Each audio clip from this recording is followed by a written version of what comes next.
হয় পাথাৰকান্দিৰ সুইচ গেটৰ যি পানী এই পানীয়ে কিন্তু হুদ গৈছে বহু অঞ্চল আৰু ইয়াৰ মাজতে কিন্তু পাথাৰকান্দিৰ এখন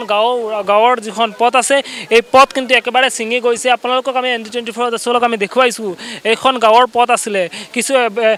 কিছু সময় আগৰ পৰা কিন্তু এইখন যিখন পথ আছে এইখন পথ একেবাৰে ভাঙি ছিঙি গৈছে আৰু এনেতে পানীৰ হুদ এই হুদু এইখন পথৰ বিভিন্ন অংশ কিন্তু ফুৱাই লৈ গৈছে আৰু যাৰ কাৰণত কিন্তু অসুবিধা কিন্তু হ'ব লগা হৈছে আৰু এই পথত যাতায়াত কৰা বহুল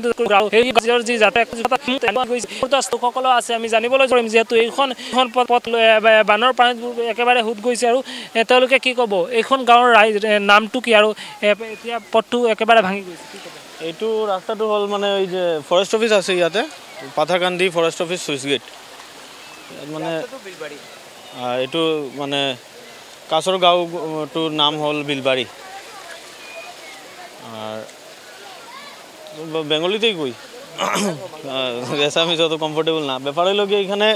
কালকে জায়গাটা ওইরকম হয়েছিল না অবস্থা জলের মানে অত ওভারফ্লো হয়েছে এদিকে একটু একটু করিয়া ভাঙ্গা শুরু হয়েছে তো লগালগ আমি আমরা MLA স্যারে ফাটাইছি এখানে ফটো উঠে ফাটাইছি তাইনে এই অফিসিয়াল মানুষে মানে এই FCO ENDর মানুষগুলারে ফাটাইছে অফিসিয়াল মানুষে মানে এই FCO ENDর মানুষগুলারে ফাটাইছে ফাটানোর পরে মোটামুটি কাজ শুরু হয়ে গেছে এখানে বস্তা দেওয়া শুরু হয়েছে তারপরে MLA স্যার নিজে আইছে আইয়া ইঞ্জিনিয়ার লইয়া দেখাশোনা করছে তারপরে মোটামুটি এখন তো এখানে লোকাল মানুষগুলো লাগাইয়া তারাও বহুত হেল্প করছে এটা একটু কন্ট্রোলে আইছে নাইলে তো এটার অবস্থা খুব আরও বেহাল হইল না বাকি এখন আশেপাশে অনেকগুলো মানে ঘর ক্ষতিগ্রস্ত হয়েছে এটাও এখন দেখাশোনা করার মোটামুটি মানুষের লাগানো হয়েছে আপোনালোকক আমি দেখুৱাইছোঁ এয়া হৈছে এখন গাঁৱৰ যিখন পথ আছে এইখন পাতৰ প্ৰায় অৰ্ধেক অংশ কিন্তু এই মুহূৰ্তত পানীৰ স্ৰোতত ৰোহন আমি এই মুহূৰ্তত আপোনাক ধন্যবাদ জনাইছোঁ সেয়া আছিল কৰিমগঞ্জৰ আমাৰ সতীৰ্থ সাংবাদিক ৰোহন মালাকাৰ তেওঁ পৰিৱেশ দেখুৱাইছে একেই পৰিৱেশ তাতো সৃষ্টি হৈছে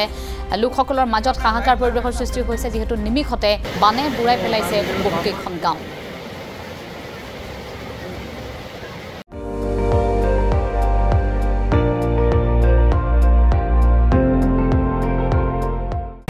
আপুনি চাই আছে ND24 সৰ্বশ্ৰেষ্ঠ নহয় সৰ্বোত্তমৰ দৌৰ